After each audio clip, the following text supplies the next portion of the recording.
in the heart of ancient India, a story of divine intervention and powerful warriors unfolds. Join me as we unravel the incredible tale of Parashurama, the sixth incarnation of Lord Vishnu, the sage whose very existence changed the destiny of the world. In today's video, we delve into the origins of Parashurama and the story of his birth. To truly understand the birth of Parashurama, we need to take a step back, not just one, but 2 generations before his time. To set the stage, it's essential to understand the ancient Indian social system, known as the varnas, or classes of society. Let me make it clear, this is about ancient era of India in the past, not the present day. In those times, society was carefully divided into 4 varnas, each with its distinct role. The Brahmins were the priests, teachers, and scholars, preserving spiritual knowledge and performing rituals. The Kshatriyas were the warriors and rulers, tasked with defending the kingdom and upholding justice. The Vaishyas, the traders and merchants, sustained the economy through agriculture and commerce. Lastly, the Shudras were the service providers and artisans, ensuring the smooth functioning of society. Together, these varnas created a harmonious balance, or at least that was the ideal. Long ago, there lived a noble king named Gadi. He ruled wisely and was blessed with a daughter, Satyavati. But she wasn't just any princess. Her beauty was described as otherworldly. It was said, if the moonlight could take human form, it would still pale in comparison to Satyavati.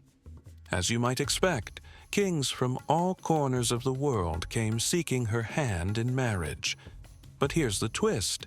She wasn't only sought after by royalty. Even some Brahmins, drawn by her divine charm, dreamed of marrying her. One such suitor was Rishi Ruchika, a learned and powerful sage. When he approached King Gadi and said, "Your Majesty, I wish to marry your daughter, Satyavati," the king paused, his eyes narrowing. He had no intention of making this easy. "There's a tradition in my family," Gadi said with a sly smile. "Anyone who wishes to marry my daughter must fulfill a condition.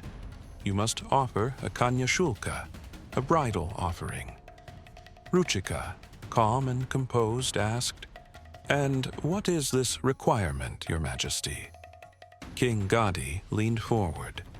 "You must offer 1,000 pure white horses, each with a single black ear. Only then will I give you my daughter's hand in marriage." Now, think about this for a moment. This wasn't just difficult, it was nearly impossible. But Rishi Ruchika didn't waver. Being a Brahmin, he wasn't a warrior who could raid kingdoms for such horses. Instead, he turned to the power of his penance. He meditated deeply and called upon Varuna, the god of waters. When Varuna appeared, Ruchika made his request. "O Lord Varuna, I seek 1,000 pure white horses, each with 1 black ear. It is for a righteous cause, for marriage and the continuation of dharma." Varuna, bound by his duty to assist a Brahmin on a noble path, nodded. "Your request is granted. Go to the nearest river near the kingdom and pray. The horses will emerge from the waters." True to his word, when Ruchika performed the rituals by the river, 1,000 magnificent horses rose from the waters, their white coats glistening and their black ears standing out like jewels. With this miraculous gift, Rishi Ruchika fulfilled King Gadi's impossible demand. The king, impressed yet bound by his word, gave his daughter Satyavati to Ruchika in marriage. Years passed, and one day, Bhrigu Maharshi, Ruchika's father, visited their ashram. Satyavati, ever the gracious host, welcomed him with such devotion that the sage was deeply moved. "Daughter," he said, "I am pleased with your service. Ask for any boon, and it shall be granted." Satyavati bowed and said, "Honored father-in-law, bless me with a divine Brahmin son, wise and knowledgeable, and also bless my mother with a son so she may have an heir to continue her Kshatriya lineage." Brigu smiled. "So be it. I shall prepare 2 pots of pudding, one for you and one for your mother. The one meant for you will grant a wise and divine Brahmin son, and the one for your mother will bring a brave and powerful Kshatriya warrior." Satyavati was overjoyed, but in her excitement, she accidentally switched the 2 pots. She ate the one meant for her mother, and her mother consumed hers. Realizing the mistake, Satyavati rushed back to Brigu Maharshi in despair.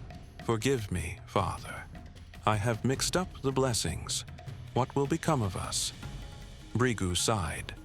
"My child, the blessings cannot be reversed. Since you have consumed the pudding meant to grant you a brave and powerful warrior, it cannot be undone. However, I can alter the outcome.